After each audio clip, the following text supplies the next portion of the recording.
नमस्कार, स्वागत है आपका। आप देख रहे हैं द न्यूज और मैं रानी गुप्ता आपके साथ। इस वक्त की बड़ी खबर सामने आ रही है शराब घोटाला मामले को लेकर के।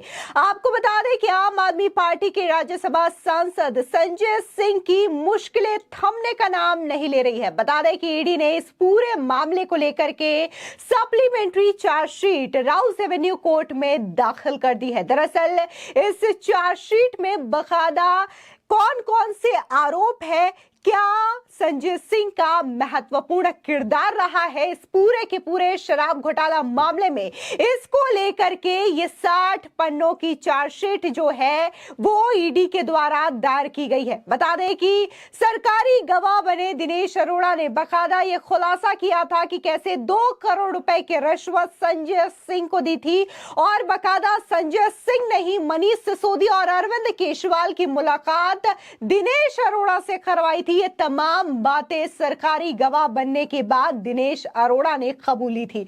बता दें कि दिल्ली शराब घोटाला मामले में आम आदमी पार्टी के वरिष्ठ नेता और राज्यसभा सांसद संजय सिंह की मुश्किलें थमने का नाम नहीं ले रही है। ईडी ने संजय सिंह के खिलाफ आरोप पत्र यानी कि चार्जशीट दायर कर दी है। ईडी की चार्जशीट में संजय सिंह को आरोपी बनाया गया है। सूत्रों का कहना है कि ईडी ने अपनी चार्जशीट में आरोप लगाया है कि संजय सिंह इस मामले में साजिश, मनी लॉन्ड्रिंग और आरोपियों की मदद करने में शामिल थे। दिल्ली की राउस एवेन्यू कोर्ट 4 दिसंबर को दोपहर 2 बजे इस पूरे मामले को लेकर के सुनवाई करेगी। दरअसल चार्जशीट 4 दिसंबर को विशेष न्यायाधीश एम.के. नागपाल के समक्ष लिस्टेड किया जाएगा। आपको बता दें, दिल्ली की शराब नीति में घोटाले के मामले में अक्टूबर महीने के दौरान ईडी ने संजय सिंह के आवास पर छापेमारी की थी। इसके बाद संजय सिंह को गिरफ्तार किया गया था। इसी मामले में जांच एजेंसियों ने दिल्ली के डिप्टी सीएम मनीष सिसोदिया को भी गिरफ्तार किया था। ईडी सूत्रों के मुताबिक शराब घोटाले में आरोपी दिनेश अरोड़ा की गवाही पर संजय सिंह के खिलाफ कार्रवाई की गई है। बता दें कि ईडी ने अपनी चार्जशीट में आरोप लगाया था कि शराब घोटाले के आरोपी व्यवसायी दिनेश अरोड़ा ने दिल्ली के मुख्यमंत्री अरविंद केजरीवाल के उनके आवास पर मुलाकात की थी। इस बैठक में संजय सिंह भी मौजूद थे। ईडी के सामने दिनेश अरोड़ा द्वारा दिए बयान के मुताबिक वह सबसे पहले कार्यक्रम में संजय सिंह से मिला था। इसके बाद वो मनीष सिसोदिया के संपर्क में आया। सूत्रों का कहना है कि यह दिल्ली चुनाव से पहले आप नेता द्वारा आयोजित एक फंड जुटाने का कार्यक्रम था। बता दें कि चार्जशीट के मुताबिक संजय सिंह के कहने पर दिनेश अरोड़ा ने दिल्ली में आगामी चुनावों के लिए पार्टी फंड इकट्ठा करने के लिए कई रेस्तरां मालिकों से बात की। इतना ही नहीं, उसने 32 लाख रुपए का चेक भी मनीष सिसोदिया को सौंपा।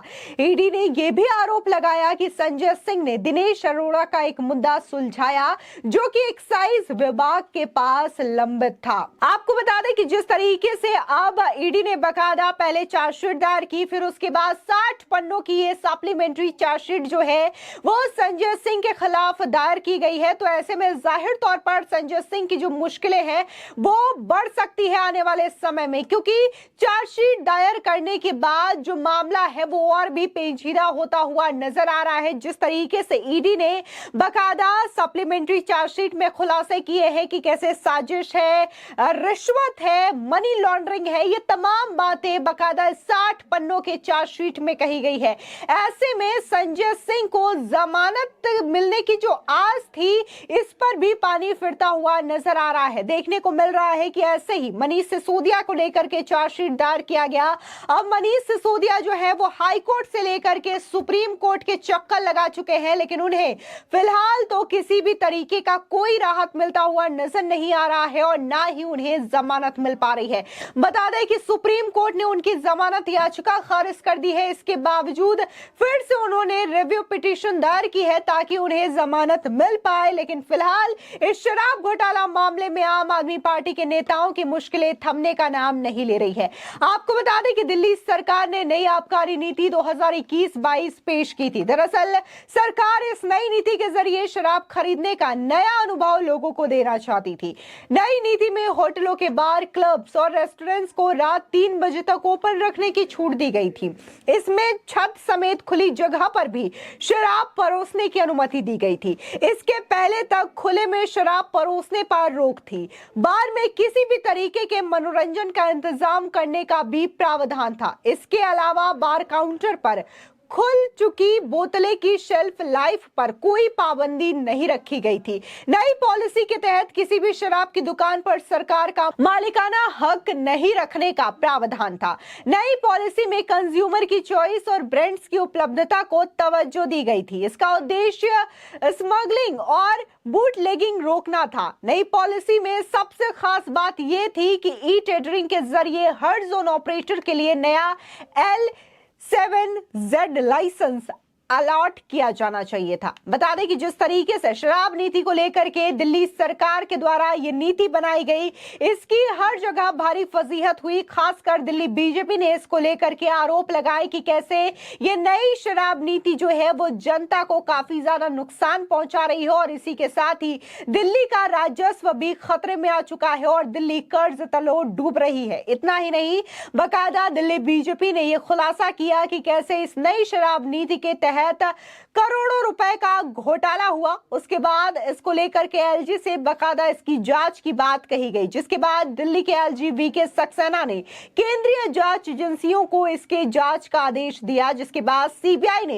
इस पूरे मामले को लेकर के 15 लोगों के खिलाफ एफआईआर दर्ज की, जिसमें से मनीष सिसोदिया, संजय सिंह भी रहे और इन तमाम लोगों को एक एक करके गिरफ्तार किया गया। इसमें से कई सारे लोग जो है वो सरकारी गवाह बन चुके हैं, जिसमें से दिनेश अरोड़ा भी है और दिनेश अरोड़ा की गवाही के बाद ही संजय सिंह का किरदार इस पूरे शराब घोटाला मामले में सामने आया। हालांकि ईडी ने जब अपनी चार्जशीट दायर की थी तो संजय सिंह का नाम था, लेकिन संजय सिंह ने स्पेलिंग मिस्टेक को लेकर के बहुत बड़ा मुद्दा बनाया था और यह कहा था कि ईडी जो है वो संजय सिंह का नाम मिस्टेक की वजह से डाला, क्योंकि टाइपिंग मिस्टेक हो गई, स्पेलिंग मिस्टेक हो गई और अब ईडी उनसे माफी भी मांग रही है। लेकिन बाद में यह पता चलता है कि 3 जगह संजय सिंह का नाम बकायदा चार्जशीट में मेंशन था, केवल एक जगह पर संजय सिंह के स्पेलिंग में मिस्टेक थी।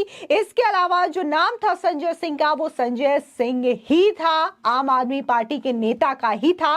बाद में बकायदा ईडी ने यह हिदायत दी थी कि इस तरीके से मीडिया के सामने संजय सिंह बयानबाजी ना करे। फिलहाल सप्लीमेंट्री चार्जशीट जो है वो ईडी के द्वारा राउज एवेन्यू कोर्ट में दायर कर दी गई है।